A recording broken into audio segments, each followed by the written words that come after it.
नमस्कार, आप देख रहे हैं एपीएन न्यूज और कार्यक्रम है मुद्दे पे बात करते हैं किसी बड़े सब्जेक्ट को लेकर। चुनावी रणनीतिकार की बात करते हैं कांग्रेस और बीजेपी दोनों की कि किस तरह से दोनों अपने अपने बिहाफ पर मंथन कर रहे हैं, पार्टी को मजबूत करने की रणनीति बना रहे हैं। लेकिन कांग्रेस की अगर बात करें तो चुनावी रणनीतिकार प्रशांत किशोर कांग्रेस में शामिल होते होते रह गए तो उसके सामने बड़ी चुनौती आ गई। कई दौर की बातचीत के बाद पार्टी और कांग्रेस के बीच बात जब नहीं बन सकी, उनके पार्टी से ना जुड़ने की खबर और सलाह के दूसरे दिन ही कांग्रेस महासचिव प्रियंका गांधी एक्शन मोड में नजर आई। उन्होंने सभी पार्टी सचिवों और वरिष्ठ नेताओं से गंभीर मंथन के बाद उत्तर प्रदेश में अध्यक्ष पद की नियुक्ति के लिए 2 फॉर्मूले सुझाए। इन फॉर्मूलों से साफ है कि कांग्रेस अब परंपरागत पार्टी ढांचे की ओवरहॉलिंग करने के मूड में है। इस बैठक के अंत में पार्टी 2 नामों को लेकर गंभीर दिखी। पहला चेहरा, मतलब 2 चेहरों की बात कर रहे हैं, पहला चेहरा दलित हो सकता है तो दूसरा ब्राह्मण चेहरा हो सकता है। फार्मूला 2 तय हुए हैं। नंबर 1 फार्मूले की बात करें तो उसके मुताबिक प्रदेश को 4 जोन में बांटा जाएगा और चारों के अलग अलग अध्यक्ष बनाए जाएंगे ताकि पूरे प्रदेश पर कांग्रेस बेहतर पकड़ बना सके। इससे हर जोन में बूथ लेवल तक कार्यकर्ताओं से तालमेल बढ़ाने की बात कही जा रही है। तो उत्तर प्रदेश में फिलहाल देखा जाए तो पुनर्उद्धार के लिए कांग्रेस एक बार फिर से सक्रिय है। प्रियंका गांधी की अगुवाई में कैसे आगे बढ़ेगी? हालांकि कार्यकारी अध्यक्ष के तौर पर सोनिया गांधी राष्ट्रीय नेतृत्व कर रही हैं, लेकिन लोकसभा चुनाव 2024 में है। ऐसे में पार्टी खुद को कैसे मजबूत करेगी? उम्मीद यह की जा रही थी कि प्रशांत किशोर के आने से कम एक सही रणनीतिकार उनको मिल जाएगा और जब रणनीति सही होगी तो पार्टी एक बार फिर से खड़ी होने की जद्दोजहद करेगी। ये पूरी चर्चा हमारी शुरू होगी और इस चर्चा में हमारे साथ कुछ खास मेहमान भी शामिल होंगे, जिसमें हम ये देखेंगे कि कांग्रेस मंथन तो करेगी लेकिन कांग्रेस के सामने चुनौतियां क्या क्या होंगी। भारतीय जनता पार्टी के पास भी चुनौतियां हैं, लेकिन उसका होमवर्क कार्यकर्ता और बूथ लेवल तक है। मंथन किया जा रहा है, बड़े नेता निकलते हैं हर चुनाव के बाद, अगले ही दिन वो किसी और प्रदेश के चुनाव में व्यस्त हो जाते हैं और अपना मंथन शुरू कर देते हैं। यानी कि खाली बैठना उन्हें पसंद नहीं आता है और यही भारतीय जनता पार्टी की सबसे बड़ी ताकत के रूप में उभरता भी है। जब भारतीय जनता पार्टी के वरिष्ठ नेताओं से लेकर नीचे तक के लोग काम करते हैं तो निश्चित तौर पर सफलता तो मिलती है।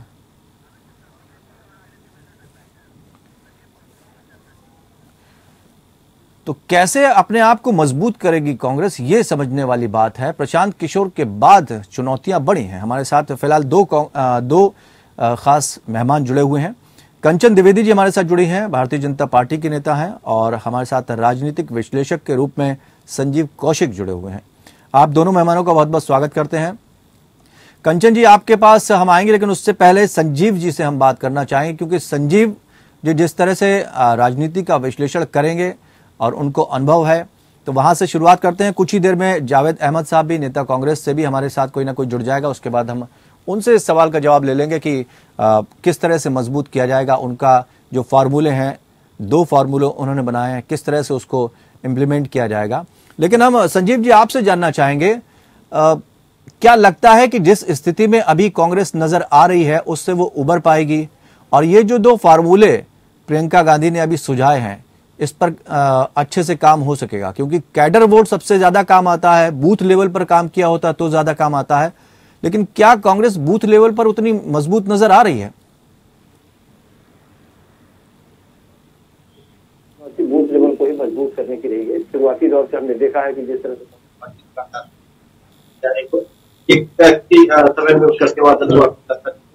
धीरे जब आप जमीनी स्तर पर काम नहीं करते हैं, जमीनी स्तर पर आपके कार्यकर्ता मजबूती के साथ आपके साथ खड़े नहीं होते हैं, तो निश्चित तौर पर बहुत नतीजे बेहतर नहीं दिखाई देंगे और लगातार कांग्रेस के खराब प्रदर्शन के कारण भी वही रहे हैं। नहीं, ये एक टीम जीतती है संजीव जी, तो उसका जोश भी बड़ा होता है, उसके कार्यकर्ताओं का जोश भी बड़ा होता है।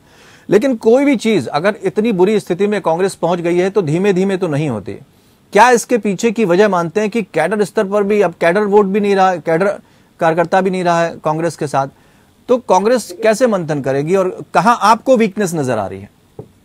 देखिए, मेरा मानना यह है कि सबसे पहले तो कांग्रेस पार्टी के आला अधिकारियों को ये मैसेज देने की जरूरत है कि हम भी आपके साथ लगातार 24/7 जुड़े हुए हैं। हम भी कोई राजनीति, वो पार्ट टाइम राजनीति वाली राजनीति नहीं करना चाह रहे हैं। आपके साथ कंधे से कंधा मिला करके हम मेहनत करना चाहते हैं, आपको जोड़े रखना चाहते हैं। ये भरोसा दिलाना होगा आपको। हम देखे हैं कि जिस तरह से उत्तर प्रदेश में कांग्रेस पार्टी के लोग या कांग्रेस की तरफ से प्रियंका गांधी ने अपनी टीम के साथ इतनी मेहनत करी है, आप बाकी लोगों को बिल्कुल यहाँ पे कहीं खले हुए मजबूती के साथ दिखाई नहीं दे रहे थे और आपने भी नहीं देखा होगा। लेकिन संजीव जी, यही तो बड़ा सवाल बन रहा कांग्रेस के सामने। उनके जो अपने वरिष्ठ नेता हैं और उनके जो नई पीढ़ी के नेता हैं, उनमें आपस में ही नहीं बन रही। आप राजस्थान का उदाहरण ले लीजिए, गहलोत वर्सेस सचिन पायलट का, फिर उसके बाद सिंधिया उनसे अलग हो गए कमलनाथ के चक्कर में। तो जब वो तैयार ही नहीं कर रहे हैं और लोगों पर भरोसा नहीं कर रहे हैं नई पीढ़ी पर, जो कि लगातार कांग्रेस के साथ मेहनत कर रही है, ऐसे में उनके बहुत पुराने नेता आरपीएन सिंह जैसे टूट के चले गए। मैं इसी आपके इशारे की तरफ बातचीत कर रहा था कि कांग्रेस पार्टी को यही काम सबसे पहले करना है और कांग्रेस पार्टी को जो भरोसा खोया है उसको मजबूत करने की जरूरत है और आमूलचूल परिवर्तन लगातार। ऐसा नहीं है कि प्रशांत किशोर ने कोई नई रणनीति बना के दे दी कि आप 4 भागों में बांट दीजिए, एक अध्यक्ष बना दीजिए, अध्यक्ष एक ब्रह्म समाज से हो या एक पिछड़े वर्ग से हो। ये सारी चीजें सब कुछ पहले से ही था, ऐसा काम करना चाहिए था। ये कोई बहुत बड़ा गुण सूत्र नहीं है। 4 भागों में बांट करके यदि आप अध्यक्ष बनाते हैं, एक ऐसा अध्यक्ष जो 4 अध्यक्ष जो बाकी मूल एक अध्यक्ष के नीचे काम करे और रिपोर्ट दे, अलग अलग जोन में अपने अपने कार्यकर्ताओं को जोड़ने का प्रयास करे, तो निश्चित तौर से कांग्रेस पार्टी ने जिस तरह के मुद्दे उठाए थे, जिस तरह से उसको वोट प्रतिशत में इजाफा मिलना चाहिए था, मतलब मुद्दे तो गंभीर थे, मुद्दे बड़े थे, लेकिन जोश वो नहीं नजर आ रहा था जो होना चाहिए। जावेद अहमद साहब भी हमारे साथ जुड़ गए हैं कांग्रेस की तरफ से। जावेद जी, क्या इतना आसान है आप लोगों के लिए? क्योंकि आप देखिए, आपके जो वरिष्ठ नेता हैं और जो आपके जो नई पीढ़ी के नेता हैं, उनमें आपस में ही नहीं बन रही। कैडर वोट आपका लगभग खत्म होता जा रहा है, कार्यकर्ताओं में जोश भरा नहीं जा सक रहा है। कैसे तैयारी करेंगे 2024 की? और आप सबसे बड़ी चीज है कि उत्तर प्रदेश में हालत क्या हुई है कांग्रेस की, हार के बाद तो और मोरल डाउन हो जाता है कार्यकर्ताओं का। कैसे जोश जगाएंगे, कैसे मजबूत करेंगे?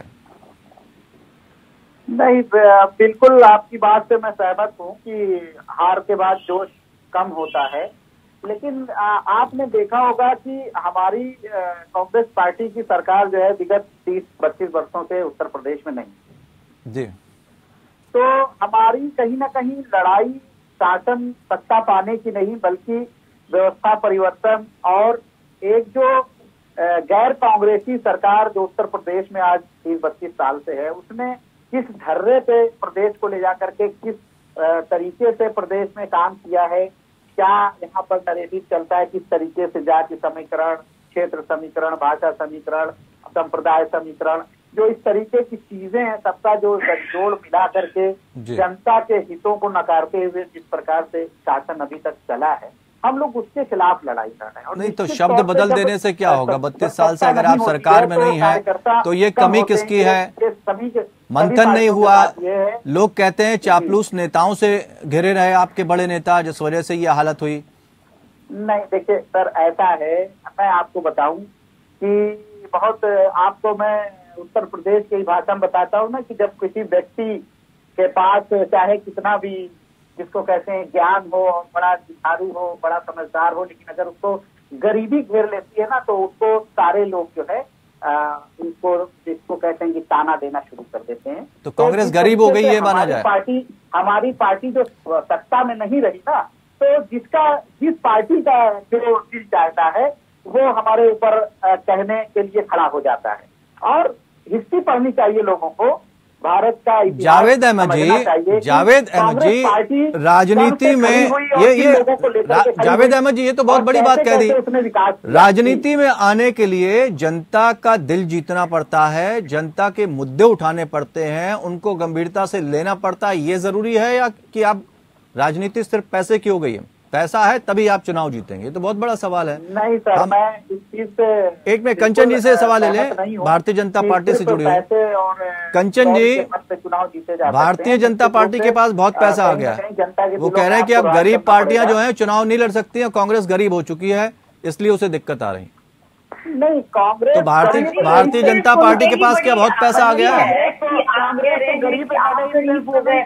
जावेद जी सवाल कंचन जी से है, कंचन जी से ही पूछ लेने दीजिए, फिर आते हैं जी। मैं कहने का प्रयास करना चाहूंगी और समझाने का भी प्रयास करना चाहूंगी कि कांग्रेस कभी गरीब नहीं हो सकती, क्योंकि जिन लोगों ने देश को गरीब बनाया हो, जिन लोगों ने गरीबों को भी गरीब बनाया हो, यानी कि मैं कह सकती हूँ कि जो गरीबी हटाते गरीब को ही हटा दिया हो जिन लोगों ने, वो गरीबी की बात कर रहे हैं। मुझे तो सुनकर ही बड़ा आश्चर्य हो रहा है। और भारतीय जनता पार्टी, यहाँ तो सभी संतता की बात है, यहाँ पर तो लोगों की बात है, यहाँ पर तो उत्तर प्रदेश के लोगों की कबूलियत की बात है, और आप इसकी बात कर रहे हैं। जो शासन में है ना, वो भारतीय जनता पार्टी है, और भारतीय जनता पार्टी जनता के हृदय में बसती है, वरना आप ये कभी सोच भी नहीं सकते थे। और भारतीय जनता पार्टी क्या बाकी पार्टियों को कमजोर करने में जुटी है? कभी ईडी का छापा, कभी इनकम टैक्स का छापा, ऐसे गरीब कर रही है या खुद गरीब हो रहे हैं? अब आपने जो गुनाह किया है उसकी आपको सजा मिलेगी। कोई भी गुनाहगार हो, कोई भी अपराधी हो, कोई भी भ्रष्टाचारी हो,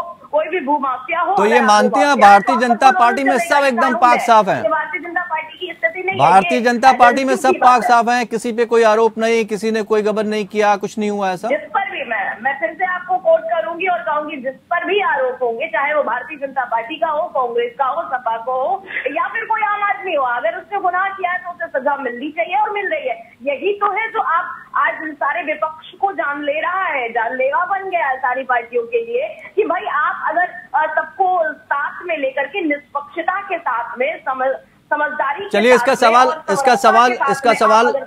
सवाल का जवाब हम संजीव जी से ले रहे हैं कि भारतीय जनता पार्टी ने जो अभी आपने कंचन जी बात कही है, कितना सहमत नजर आ रहे हैं संजीव जी? इसके बाद हम ब्रेक पर जाएंगे, संक्षेप में थोड़ा सा जवाब चाहेंगे आपसे। भारतीय जनता पार्टी की तरफ से कंचन जी कह रही हैं कि भारतीय जनता पार्टी के अंदरूनी जितने भी नेता हैं जो पाक साफ नहीं है, जिन पे गबन का आरोप है या कोई धांधली का आरोप है, सबको सजा मिलेगी। इस बात से सहमत हैं आपकी? अब तक ऐसा होता आया है? अब उनके सवाल का एक लाइन में जवाब तो यही देंगे कि जितने कांग्रेस पार्टी में जिन लोगों के ऊपर वो लगातार भ्रष्टाचार के आरोप लगाते रहे हैं, उनमें से कई लोगों के नाम है, फहरिस्त बहुत लंबी है। यदि मैं ही गिना दूं कि ये लोग अभी भारतीय जनता पार्टी में हैं जिनके ऊपर सारी कार्रवाइयां बंद हो गई है, तो शायद ये जवाब नहीं दे पाएंगे। देखिए, दो चीजें हैं। कांग्रेस पार्टी ये कहने में कोई बुराई नहीं है, जो जावेद साहब कह रहे थे उस लाइन को यदि मैं क्लियर करूं तो कांग्रेस पार्टी अब वर्तमान में केंद्र में नहीं है, कई ऐसे राज्यों में नहीं है। तो जब आप केंद्र में नहीं होते हैं, राज्य में नहीं होते हैं, तो अपने लोगों को घेर करके या अपने लोगों को अपने पाले में रख पाना बहुत मुश्किल होता है, खास करके वैसे लोगों को, और जिन लोगों की फितरत रही है लगातार सत्ता के साथ रहने की, वो लोग निश्चित रूप से पाला बदलेंगे, और वो लोग पाला बदल के आज भारतीय जनता पार्टी की तरफ मजबूती के साथ खड़े हैं। तो मेरा मानना यह है कि कांग्रेस पार्टी इतनी जल्दी खत्म हो जाएगी, यदि कोई विपक्षी पार्टियां ये भी सोचती है तो ये भी नाइंसाफी है और थोड़ी सी जल्दीबाजी में। बीजेपी का तो एजेंडा ही है, बीजेपी का तो एजेंडा ही है कि कांग्रेस पार्टी को बाहर करना है किसी भी तरह। जावेद जी, सबसे खास बात यह है कि जब आप फार्मूला बनाते हैं तो आपको एक हायरार्की मेंटेन करनी होती है। आपको ये पता होता है कि इतना डेटा आपके पास मौजूद है और उस डेटा के तहत आप आगे बढ़ते हैं। भारतीय जनता पार्टी को अभी से ये पता लग गया है कि 73,000 ऐसे बूथ हैं जो कमजोर हैं, जहां पर भारतीय जनता पार्टी के या तो 1 से 2 सांसद हैं या फिर कई जगह पर सांसद है नहीं। 73,000 बूथ का उनके पास डेटा है, लेकिन कांग्रेस ने अभी तक इस पर होमवर्क ही नहीं किया। और जब आपने होमवर्क किया नहीं तो उसके बाद आप ऊपरी चीजें कितनी भी करते रहे, इंप्लीमेंट कैसे करेंगे? जब रास्ता ही नहीं है तो मंजिल तक कैसे पहुंचेंगे? देखिए, भारतीय जनता पार्टी जो अभी 2014 से और लगातार जो बूथ मैनेजमेंट और जो ये स्टैटिस्टिक और राजनीति को जो स्टैटिस्टिकल कर दिया है ना, उससे कहीं ज्यादा जो है जरूरी है कि देश में आज हमारी अर्थव्यवस्था कहाँ पर है, पहले कहाँ पर। अरे सर, वही तो जरूरी है, आपने नहीं किया, ये इसीलिए स्थिति आपकी हो गई ना। मैं बता दूं आपको, जनता खड़ी होगी इनके खिलाफ आने वाले समय। अरे सर, जनता के कंधे पे बंदूक रखकर आप अपनी पार्टी कैसे मजबूत करोगे? समस्या तो यही है ना कि आप कह रहे जनता जिता देगी। समाजवादी पार्टी भी यही कह रही थी कि जनता जिता देगी, तो जनता ने वोट दे दिया, जीते नहीं ना आप। नहीं, आप जब अपना होमवर्क नहीं करेंगे, अपना फार्मूला नहीं बनाएंगे, अपनी टीम तैयार नहीं करेंगे तो मैच कैसे जीतेंगे? आप कहेंगे पब्लिक मैच खेलने लगे आके, कैसे होगा? सर, मैं नेशनल चैनल पे स्पष्ट रूप से कह दे रहा हूं कि हमें कोई बूथ पे कोई जोर आजमाइश करके वोट नहीं लेना है, हमें कोई बूथ कैप्चरिंग नहीं करवानी है। हमें कोई ईवीएम मशीन नहीं बदलवानी है। अरे आप तो गजब बात कह रहे हैं। मैनेजमेंट नहीं करने हैं। तो बूथ में अपने कार्यकर्ता इसलिए तैयार किए जाते हैं, जनता के रसोई बूथ में कार्यकर्ता इसलिए तैयार करते हैं, अपना कैडर वोट इसलिए तैयार करते हैं कि बूथ कैप्चरिंग करनी है। कैसी बात कर रहे हैं आप? कार्यकर्ता नहीं चाहिए जो हर बूथ पे 100 वोट जो है जबरन पड़वा दे, जो है डरा धमका करके और पैसे। चलिए कंचन जी, ऐसा स्टैटिस्टिकल कंचन जी जवाब दे रही हैं। कांग्रेस पार्टी को नहीं करना है। कंचन जी जवाब दे रही हैं। जी कंचन जी क्या कहना चाहते हैं? जी, कांग्रेस पार्टी को ये करना है कि जैसे ही आप चुनाव में आए और आप पार्टी करें, पार्टी करने के बाद आप विदेश निकल जाएं, ये कांग्रेस पार्टी को करना है। और अगर सत्ता मिल जाए तो सत्ता की बढ़िया आराम से सीट पे बैठ करके मलाई छाने, ये कांग्रेस पार्टी को हमेशा से करना होता है, जिसकी स्थिति आज वो खुद बता रहे हैं। खुद अपने मुंह से जावेद जी ये वर्णन कर रहे हैं कि जनता ने उनको कितना प्यार दिया है। मतलब आप जनता से बीजेपी को कनेक्ट कर रहे हैं, बीजेपी को तो सत्ता में बिठा दिया जनता ने, लेकिन जनता ने आपको कितना प्रेम दिया कि आप 7 से खिसक करके सीधे 2 में आ गए, वो भी परंपरागत सीटों में। एक वीर सिंह चौधरी जी के साथ में, वीरेंद्र जी के साथ में है, चौधरी जी के साथ में एक सीट जो कि उनकी परंपरागत सीट है, और एक और आपकी सीट है। आप कहाँ हो? पहले आप जनता का प्यार तो बटोरिए, आप जनता के हृदय में शामिल भी कैसे होंगे, क्योंकि आपने तो जनता को लूटा है ना। तो जनता इन बातों को समझती है, आप जनता को यूं बेवकूफ नहीं बना सकते जावेद जी, जैसे हमेशा से आप बनाते चले आ रहे हैं। और जनता के सामने ये चालाकियां बिल्कुल भी नहीं चलने वाली है। कंचन जी एक बात पूछना चाहेंगे। कंचन जी, कंचन जी झेल करके आ रही है, जो कंचन जी, कंचन जी मेरा सवाल सुनिए। कंचन जी मेरा सवाल ये मूर्ख बनाने वाली बात नहीं है। बड़े गंभीर मुद्दे कांग्रेस ने उठाए हैं जिस पर बीजेपी का ध्यान नहीं गया, देर में जाता है, इसमें कोई शक नहीं, इससे आप दो राय नहीं रख सकते। सवाल यह है कि कांग्रेस अपने आप को मजबूत कैसे करेगी। संजीव जी, अहमद साहब कह रहे हैं कि हमें कांग्रेस के कार्यकर्ता की जरूरत नहीं है, जनता का प्यार मिल जाए। ये लगता नहीं है एक बहुत बड़ी बात इन्होंने कही कि ये अगर कहीं किसी मैदान में मैच हो रहा है तो इनको टीम की जरूरत नहीं है, ये कहेंगे कि बाहर से जो दर्शक दीर्घा से बाहर अंदर आ जाएं वही हमारे लिए मैच खेलेंगे। देखिए जावेद साहब जो भी कहें वो उनकी अपनी मर्जी है और अपने तरीके से वो शायद बात रखने का प्रयास कर रहे हैं। उसके मायने अलग भी निकलते हैं, अलग तरीके से भी निकलते हैं, लेकिन मेरा मानना यह है कि कांग्रेस पार्टी को सचमुच यदि मजबूती के साथ चुनाव में आना है तो अपने अंदर आमूल से परिवर्तन करना होगा, क्योंकि उसके सामने भारतीय जनता पार्टी जैसी कट्टावर और मजबूत पार्टी है। भारतीय जनता पार्टी की राजनीति करने की एक अलग शैली है। हम देख रहे हैं कि जिस तरह से राष्ट्रवाद का मुद्दा बार बार वो हर इलेक्शन से पहले सर पे करके नाचने लगता है, धार्मिक ध्रुवीकरण की बात होती है, हर तरह के घोड़े जितने संवैधानिक संस्थानों के ऊपर एक कॉकस बना के भारतीय जनता पार्टी बैठी है, जिस घोड़े को वो दौड़ा देती है विपक्षी पार्टियों के पीछे। तो ये सारी तरह के ताकतों से यदि आपको लड़ना है तो अपने आप में आपको परिवर्तन करना होगा। बिल्कुल जनता के सामने जाना होगा जी, और जी। जनता के सामने जो भरोसा दिलाना होगा कि हम मजबूती के साथ आपके साथ खड़े हैं, आप हमारे साथ खड़े होंगे। बहुत बहुत बड़ी बात कही आपने जी।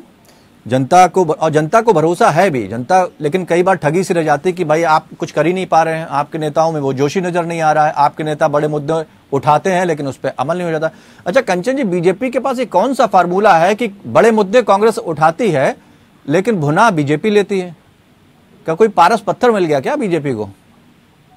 नहीं, पारस पत्थर की बात नहीं है, आपकी मेहनत ही पारस पत्थर होती है। बाकी आप जनता के लिए काम करोगे ना तो जनता आपके सपोर्ट में होगी। जनता को वोट चाहिए जिससे कि उनकी समस्याओं का निदान हो सके, जो कि अभी जो परंपरागत जो, या फिर मैं कहूँ कि जो पूर्ववर्ती हमारी सरकारें कांग्रेस से लेकर के सपा तक 2014 तक जो जनता परेशानी झेलती आई है उससे अब निजात पा रही है, तो वो कैसे नहीं पारस पत्थर देगी। और बिल्कुल जनता पारस पत्थर देती है ना, किसी अलग के पास नहीं आता पारस पत्थर, या फिर कांग्रेस के पास या फिर सपा के पास या फिर बीजेपी के पास। अगर बीजेपी जीत रही है तो जनता ही है जो पारस पत्थर है, और जनता ही है जो कि सह सकती है, हर एक कमियों को बर्दाश्त कर सकती है। लेकिन अब वो चयन ठीक से कर रही है, क्योंकि उसने देखा है कि 5 साल में उसे क्या मिला है। चाहे फिर मैं घर की बात कर लूं, चाहे पीएम योजना की बात कर लूं, चाहे मैं बेटियों के बारे में बात कर लूं, या फिर एक बहुत बड़ी समस्या है जो कभी लोगों ने सोची नहीं हमारी पूर्ववर्ती। यानी आपने उन मामलों पर वर्क किया जो अछूते रहे हमेशा, ऐसे वर्क पर आपने फोकस किया जो हमेशा अछूता रहा या ठगा जाता रहा। अहमद जी, बात वही हो रही है। ऐसा थोड़ी ना कि कोई बच्चा अगर गणित में पास है तो आप कहोगे हमें गणित नहीं आती तो हम दूसरी तरफ चले जाएंगे। अरे उनका अपने मैथमेटिक्स है, उन्होंने इस दौर के हिसाब से काम किया। सबसे ज्यादा हाईटेक अगर आज आईटी सेक्टर को लाने का काम किया तो राजीव गांधी लेकर आए, कंप्यूटर वही लेकर आए थे। आज जिस दिशा में देश आगे बढ़ा है, लेकिन उसका सबसे ज्यादा फायदा जो है आम आदमी पार्टी और भारतीय जनता पार्टी ने उठाया या बाकी दलों ने उठाया, कांग्रेस इतनी पीछे क्यों रह गई? और अगर आपसे कहो कि होमवर्क करते नहीं हो आप, तो आप कहते हैं हमें जरूरत नहीं है। तो यही तो सबसे बड़ी हार का कारण है आपकी। नहीं, देखिए, मैंने क्या कहा था, मैंने कार्यकर्ता के संबंध में ये नहीं कहा कि हमें नहीं चाहिए। मैंने कहा ऐसे कार्यकर्ता नहीं चाहिए कि हमें बूथ कैंपेन करानी। दोनों बातों में अंतर है। दूसरी चीज, ठीक है, हमारे पार्टी आदरणीय स्वर्गीय राजीव गांधी जी जो है कंप्यूटर क्रांति लेकर के आए, कंप्यूटर लेकर के आए और उपयोग ये कर रहे हैं, तो सभी के लिए आया। और सभी जगहों पर आपने देखा होगा, अगर कोई एक छोटा एग्जाम्पल ले लीजिए, किसी थाना का प्रभारी है तो इसको कानून की और संविधान की शपथ देकर बिठाया गया है, उसको न्याय करना चाहिए। कुछ किसी जज को बिठाया गया, उसको न्याय करना चाहिए। आपको यहाँ पर पत्रकारिता पे बिठाया गया है, आपको निष्पक्ष पत्रकारिता करनी चाहिए। लेकिन अगर आप अपने पद का अपमान करेंगे, दुरुपयोग करेंगे, तो उसका निवारण जनता के पास ही है। अब ये फिर आपने वही बात है ना, आप अपने सवाल का जवाब, जो सवाल है उसका जवाब नहीं दे पा रहे हैं। अब हमारा वोट कहाँ गया? अब हम पक्ष निष्पक्ष में आ गए। हो चुकी है जनता। आपने किसी दल में साबित कर दिया हमको। जनता का वोट लेंगे, कब तक छलावे में लेंगे? आपने कहा कि हम महंगाई दूर करेंगे, आपने बैठते ही पेट्रोल डीजल महंगा कर दिया। केवल पेट्रोल डीजल गाड़ियों में नहीं भराए जाते, उससे स्टील महंगा होता है, उससे लोहा महंगा होता है, उससे सीमेंट महंगी होती है, उससे खाद्य सामान महंगे होते हैं, सारी व्यवस्था। अच्छा, आपको क्या लगता है, आपको क्या, चलिए हमने ये मान लिया, आपको आप 30 सेकंड में बताइए, वक्त हमारे पास बहुत थोड़ा बचा है। सिर्फ ये बताइए कि कांग्रेस की सबसे बड़ी कमजोरी आपको क्या नजर आ रही है जिस पर होमवर्क होना है?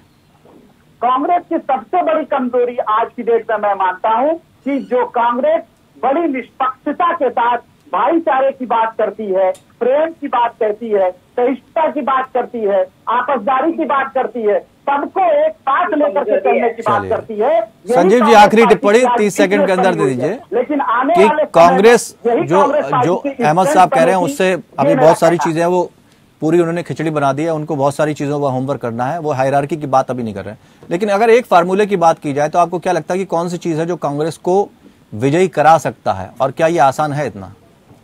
सबसे पहले कांग्रेस को बूथ लेवल से जाकर के अपने कार्यकर्ताओं को मजबूत करना होगा, भरोसा दिलाना होगा कि हम केवल और केवल इलेक्शन के वक्त आपके साथ खड़े नहीं है, हम आपके साथ 24/7 लगातार खड़े हैं। हर एक मुद्दे पर, हर एक विफलता पर सरकार को पकड़ने और सरकार को सड़क घेरने के लिए राजी है। ये मजबूती और ये भरोसा दिलाना होगा लोगों को। निश्चित तौर से कांग्रेस के साथ लोग जुड़ेंगे, क्योंकि कांग्रेस का अभी भी अस्तित्व और कांग्रेस के प्रति लोगों के मन में जो विश्वास है वो अभी भी कायम है। बहुत बहुत शुक्रिया आप सभी मेहमानों का इस खास चर्चा में शामिल होने के लिए। तो मुद्दा ऐसा होता है जो जनहित से जुड़ा होता है, कांग्रेस को आईना दिखाने का काम करता है, और हम यही कोशिश करते हैं कि कम से कम कांग्रेस को यह सोचना चाहिए कि उसे कहां कहां मजबूती लानी है, ना कि हवा हवाई बातें करनी है। क्योंकि हवा हवाई बातें करने से कभी सफलता हाथ नहीं लगती। होमवर्क करना पड़ता है, कॉपी पर सारी चीजें नोट करनी पड़ती है, तब जाके वो मंजिल मिल पाती है जिसके ख्वाब संजोए जाते हैं, देखे जाते हैं, और जिससे हजारों लोगों के, करोड़ों लोगों के ख्वाब जुड़े होते हैं। तब देश बनता है, तब राष्ट्र बनता है। यूं ही कोई लीडर नहीं बन जाता। फिलहाल इस मुद्दा में इतना ही। देखते रहिए एबीएन न्यूज।